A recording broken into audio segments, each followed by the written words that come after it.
Good afternoon, everybody. Thank you for joining us again today for the COVID update on this Wednesday, April 30th, right? Yeah, no, April 29th. So let me begin with the numbers here. Confirmed cases in the city of St. Louis, 1,116. It was just a few days ago that we hit the 1,000 mark. Confirmed deaths in the city of St. Louis, 60. St. Louis County has over 3,000 cases and 159 deaths. St. Charles has 587, 34 deaths. So still, and I guess this is probably not going to change, we have about 4,800 cases in this 3-county region, and that represents over 60% of the cases in the state. The state has 7,303 cases. Total deaths in Missouri so far, 314. The number of hospital beds, number of folks in the hospital, and this is something that we're watching. This was yesterday's numbers, 678. That's down a little bit. It's down 12 people from the day before and a few people from the day before that. Still though, 159 people are in ICU and 113 people are on ventilators. So still an awfully serious health situation. You may know that Monday, the governor announced that most counties in the state of Missouri would be reopening businesses this coming Monday, May the 4th. So most counties in the state of Missouri do not have nearly as many cases or as much community spread as we do here in the St. Louis region. So right now, we are not going to reopen businesses at this point in time. We are still watching this day to day, watching the number of hospitalizations, and we hope very soon to be able to come together with a plan to have a limited or a phased opening of some of our businesses. So that's a little ways off for us here in St. Louis. We're going to keep watching the numbers. We're going to keep watching the number of hospitalizations so that we get to a point where we hope that we can do it safely without undergoing a big second wave of cases, because no one wants that, of course. So that is the update in terms of number of cases. Just a couple of very quick announcements in case anyone wants to tune in. Tomorrow at 10:30, I'm doing something which I think is going to be kind of fun. It's our kids' town hall. So we all know that the kids are all home from school now. And so some people were saying, maybe let's have a kids' town hall. So at 10:30 tomorrow morning, you can join into and watch on Facebook. We'll be taking questions from kids, 5th grade on down, kindergarten to 5th grade. And I think it'll be a fun morning. I really can't wait to hear the kids' questions. This is probably a pretty scary time for them. I would bet that when school was first canceled, everybody was pretty happy about it. It was like having, several snow days in a row. But by now, they might not be so thrilled about it. They're probably missing their friends and maybe even wanting to get back to school. So that's tomorrow morning at 10:30 on Facebook. And then tomorrow evening, we are having a neighborhood update. It'll be much like this update, except that this is for the leaders of neighborhood groups, block units, neighborhood associations. It's not an exclusive link. Anybody can get in on it. It is a Zoom meeting so that we can talk with people. And that's tomorrow evening at 6:30. So really just continuing to try to reach out and reach more people, kids and folks who are in neighborhood groups. I bet there are some leaders in neighborhood groups who are on these updates Monday, Wednesday, and Friday. But for those who aren't, they got a special invitation, and we'll try to put them over to get them to watch the Monday, Wednesday, Friday, 2 p.m. updates. So those are sort of the announcements. Now, on to what is a pretty serious situation. Some of you may be aware that there has been, or there is now, a pop-up encampment on Market Street from about 12th to 16th Street. And this encampment probably has about, it's in two different spots, just a block or two apart, has about 50 tents in it, has 50 or so people in it as well. It is a pretty serious health threat to have these individuals mixing it up, not practicing social distancing, living in this group situation. And so we will be we will be moving those folks out of the tents on Friday morning. Now, what we're going to do here this afternoon, and we've been doing outreach to everyone.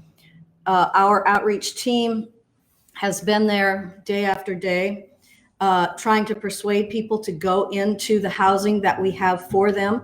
So far, we've been successful in placing about 40 people into housing, but more people have come. And of course, they're using the same tents that the other folks were in.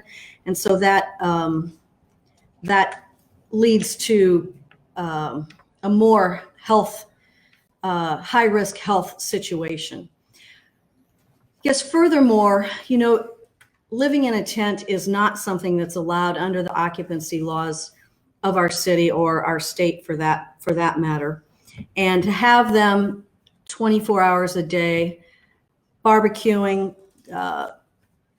socializing, not practicing social distancing. We have just been extremely concerned about this for the last 2 to 3 weeks, and very concerned about the health situation.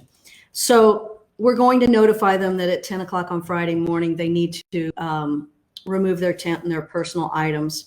We will have, and we do have, a bed for every person that we can persuade to go into shelter. And these beds are in 4 or 5 different locations. You've heard me talk about them. And so we will be doing that outreach. The other thing that we're doing starting tomorrow morning is through our health department and Affinia and BJC, we will be outreaching to them to do medical screenings, whether it's for COVID or whether it's for other medical conditions that they may have. And we'll be doing referrals to mental health services or other sorts of medical services that they may need. We all know that this is an underserved population, and we all know that they don't have adequate health care. So we think it's really important that we bring health care to them.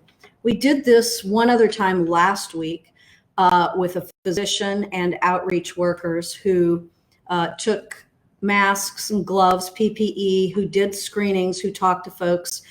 But we are tomorrow and Friday, it'll probably go into Friday as well, going to have an Affinia van there, medical van, to talk with people, to do screenings, and all of us trying to persuade folks to go into housing, because we do have beds available for everyone who's in these encampments, probably around 50 people. We know, because we know there are about 50 tents out there in the tents. So probably around 50 people. So we are going to bring the medical screening to them tomorrow. We all know the bad weather, the rain. This is not a good situation for people to be out in, and we are going to do everything that we can to persuade them to please go into one of the shelter rooms or one of the shelter beds that we have available in 4 different locations across the city. So that is certainly something that we have been working very hard on, to bring additional beds online. Most of you know, because we've talked about it before, but a location known as Little Sisters of the Poor, the former Little Sisters of the Poor on Florissant, the Western Hotel at Broadway and 70, some rooms at Mark Twain Hotel. We are also bringing online rooms, beds really available at the former Booter Recreation Center. So that's coming online tomorrow night as well. So by Friday at 10 o'clock, we will have a place for everyone that we can persuade to go into housing. This is difficult for them to be there, but also our health director has said that this is just such a crisis, and so easy for any infections, COVID or other communicable disease to spread in this environment. Our fire chief has also expressed a lot of concern having all these tents, having barbecue grill right next tent, having just very concerned about the safety of the situation, and been able to get enough shelter availability that this is just not a good situation. We're going to move into shelter. That'll be on Friday. We've already announced that. The media already has a press release about it. We've already had some reporters calling for phone interviews. So this may be something you're all already aware of. I'm not certain if you are or not. So with that, questions? Questions? A couple of questions about unhoused individuals. One is asking more long-term. Mm-hmm. This is a good short-term fix to get us through the epidemic, but long-term, what are your priorities for housing? Thank you for asking me that. I should have already said that. So hopefully most of that we are what's called a housing first model, which means that you first need to get someone into stable housing before they can perhaps seek medical appointments, maybe have a job, maybe with people to help get improve their own situation. But it probably takes someone direct the streets to an apartment. And so this is the short-term interim solutions. I have already made some calls, as have our human services individuals, to various apartment owners who might be willing to have some apartments, inexpensive but stable, good apartments available, so that we can move people from an encampment to shelter to transitional or permanent housing and stable housing, because that's what everyone needs. So thank you for that question. Another viewer is asking for more specific about the rec center, Buddha Rec Center that you just mentioned, that will be temporarily serving those individuals. Will there be security, and is it going to be a place for COVID-19 cases? No, it will not be a place for any positive cases. We have a contract that if we have an individual who is COVID positive, we have a contract, we've shared it with St. Louis County, this contract. There's a location for those individuals to go and have some medical supervision care, along with, assuming they don't need to be in the hospital, but a lower level of care. So there won't be any COVID positive individuals there. There will be security there. There will be shelter managers there. Folks food will be brought in every day. If you live in that area, I don't know where the person who wrote the question lives, but if you live in that area, you will see that since this past Saturday morning, we have had a lot of workmen there, plumbers and different trades, carpenters, really upgrading the Buddha Rec Center in order to make it appropriate for this use. We expect for this to be a short-term use. We needed to make sure that we had enough places for everyone who's in this encampment to go. What else? We've been working with Alderwoman Inglacia on this. She actually made the first suggestion that we use Butter because it's a pretty underutilized building, although we did have about 30 kids there who would go there after school and that sort of thing. Now the rec center's been closed for a month or 6 weeks now, so that hasn't been happening for the last month or 6 weeks, but we would hope that this will be a short term. We expect that this will be a short use. But you've seen the work trucks and you've seen people cleaning it out and going in and out of there, I'm sure. Final question that we're getting related to unhoused is if someone is in need of a bed or in need of available shelter, what's the best available way to get connected to those resources? Thank you for that. The best way to get connected is to 211. There is also, I'll just say call 211. That's the United Way hotline. There's a second number as well, but I think that's the best way to know of someone who needs housing. That's a number that we use year-round.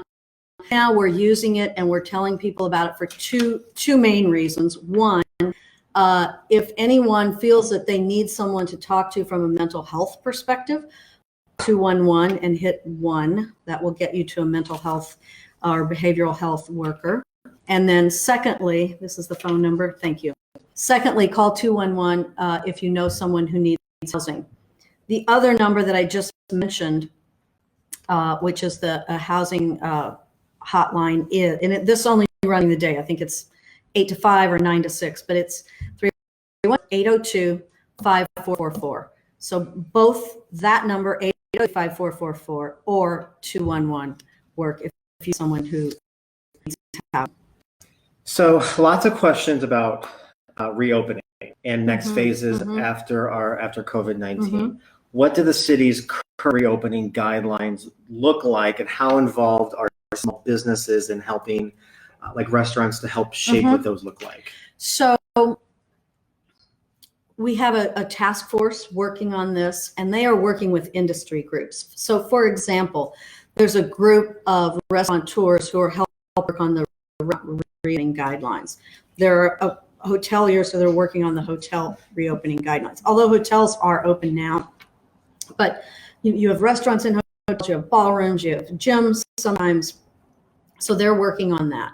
The Convention and Visitor Center, they're working with them. So each one of these industry groups, they're working on with us what the guidelines should be for their industry. So the question everybody wants to know, when?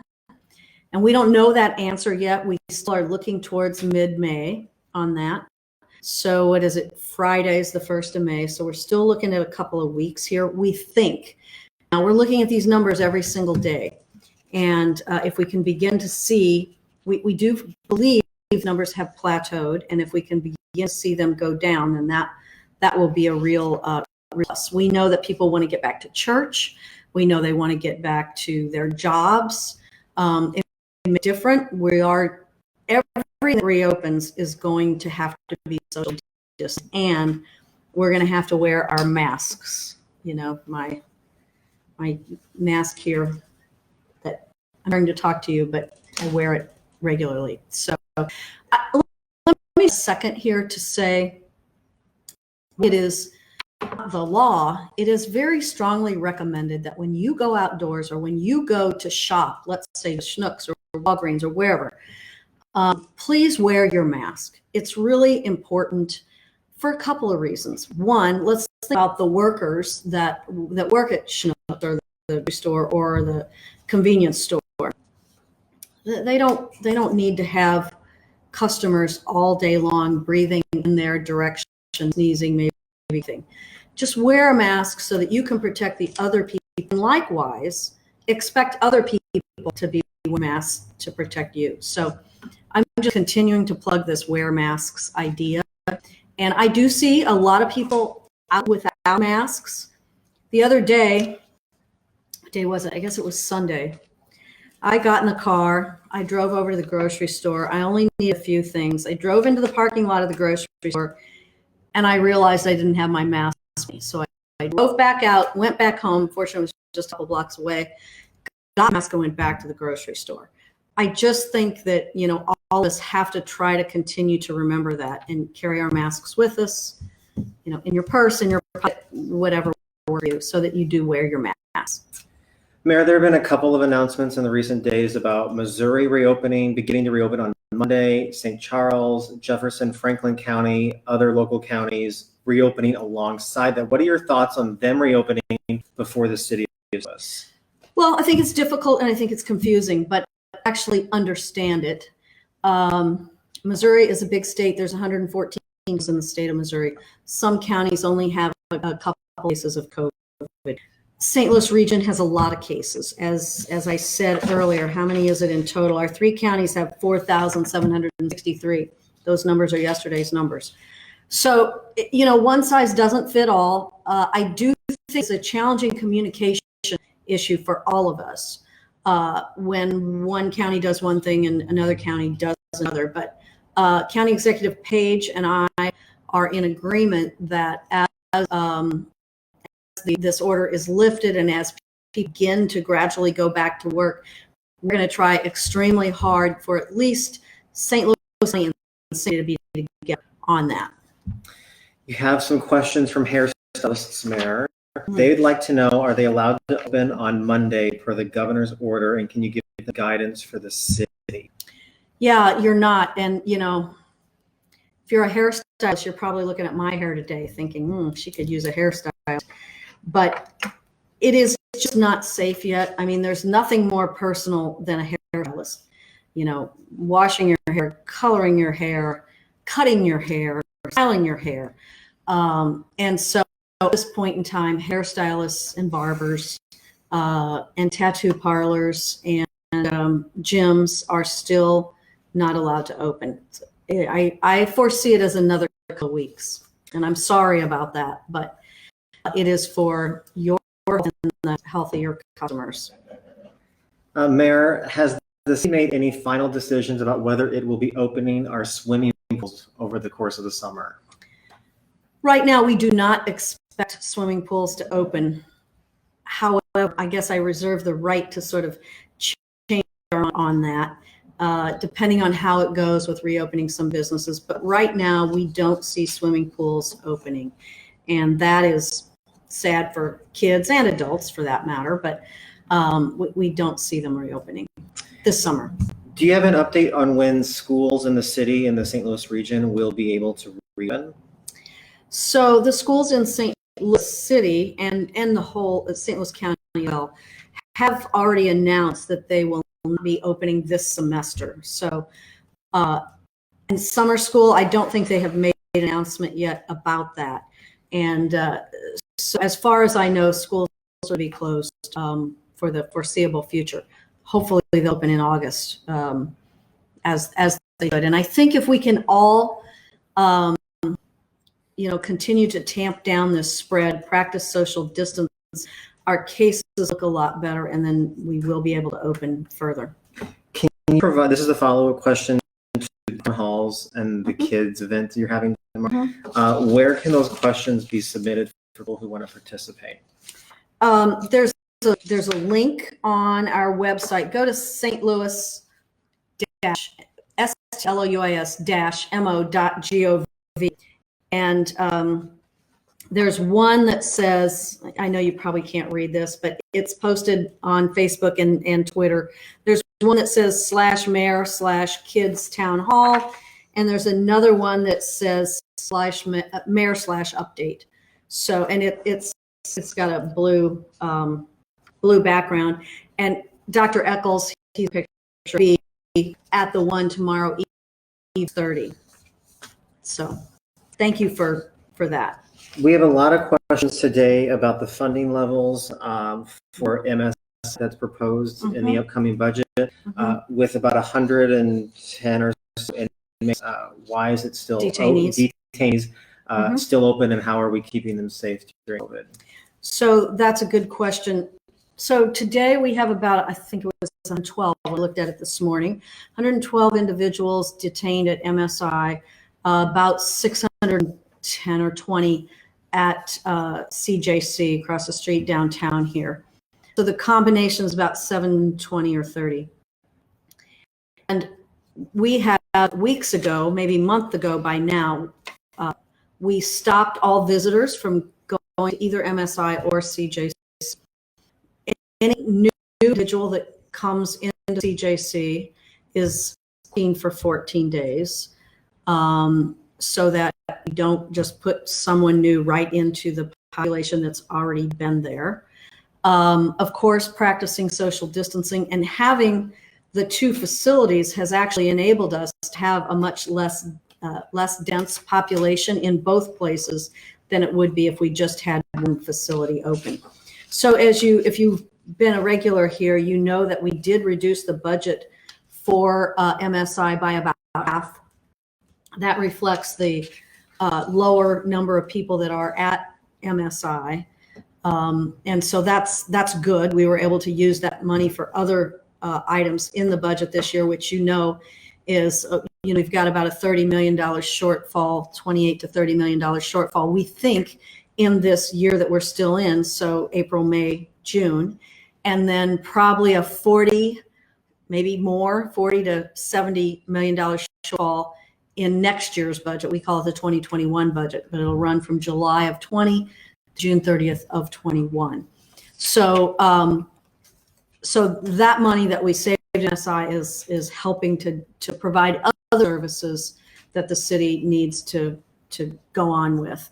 But we don't think it's a good idea to take everybody from MSI and put them all together in one location. The other thing I would say is this is the lowest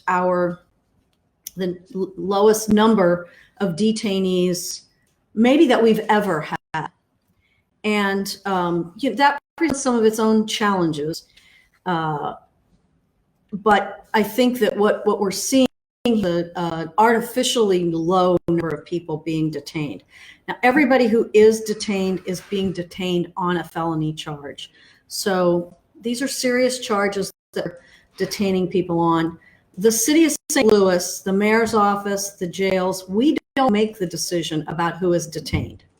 That decision is made by the prosecutor, by the judges, prosecutor, defense lawyers, and by the judges. That's who determines who's detained in jail. We don't really have a choice about that. We don't get to decide who comes, and we don't get to let them out. So those are decisions made by the lawyers and the judges decide who stays in jail and who doesn't. A good question for your seniors in the city of St. Louis who might need help with reasons. Is there a number or some assistance that the city might be able to offer during COVID-19? So St. Louis Agency on Aging, SLAAA or AOA, does have a phone number if someone needs help, if an elderly person needs help. And that phone number is 612-5918. And, we've helped a number of individuals. And so if you know of someone who needs help, call 612-5988. Let me say, and I said it wrong, 612-5918. Or if you can help them, if you can go to the grocery store for them when going for yourself, great if you're able to do that. 2 testing questions, Mayor. The first, are we in a position yet to test essential workers who may be asymptomatic? Well, if you're asymptomatic, then you would not meet the screening criteria. We want to get to the place where we can test all essential workers, first responders, but we frankly don't have the tests. The testing situation is a debacle. We have 220,000 tests ordered. We ordered them beginning back in March. They're not here yet. It has been it'll be here today. It'll be here tomorrow. It'll be here this day. So no, we don't have enough tests. Now, if someone feels that they've been exposed to someone else with COVID positive, or if there are other reasons that you believe that you need to be tested, certainly you should first call your doctor. If you have your own physician, call that individual.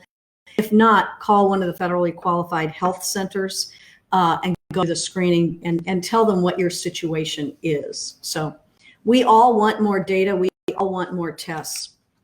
And we thought a month ago, who would have ever thought that we would still be in this situation of not having enough tests? But we don't have enough. The county doesn't have enough. The state doesn't have enough. The doesn't have enough. So you may have answered the second testing question, but that one is from Devin asking, what about just random people who don't have any symptoms, or are we at that point yet? No. Some people call that buried well. In other words, you're well, you don't think you've been exposed in any way, you're just worried about it. There are not tests just to be able to get a test for the COVID. Where is the city of St. Louis on the crest of overall cases? Are we at the top, headed down? We think we're at the top, and we hope we're headed down. And you don't know if you're headed down until you look back. So that's where we believe we are right now. Orthodontist offices, are they allowed to open on Monday? So they're medical providers. They have been able to be open to provide medical care. Now, I think the order, and I don't have the order in front of me, but I think the order is, says for emergencies or whatever, you wouldn't just want to do a checkup. But orthodontists, dentists, they are allowed to be open now, and they have been allowed to be open. That is all of our new questions. Okay. So if you want to We're offer already any at final 2:30. thoughts or Final thoughts. Thank you all. Appreciate everyone who's going through this, whether you are staying at home, trying to do your work on one kitchen table while your kids are doing their home on the other end of the kitchen table. That's stressful. Stick it out a bit longer. Small business owners, such a stressful time. I know you want to get real. I understand that. We just are in a very sensible way so that we don't experience another jump in cases. And then, goodness, we don't want to have to go back and do this again. And so thank you for that. And then, of course, thank you so much to all of you who are still working, because you're essential workers, your first responders, your policemen, your fire dispatchers, your EMS workers, paramedics, you work at our water division, you work in a grocery store, you work in a drugstore, you work in a hospital, you're a doctor, you're in dietary, you're a nurse, you're in housekeeping, whatever your role is. We know that there are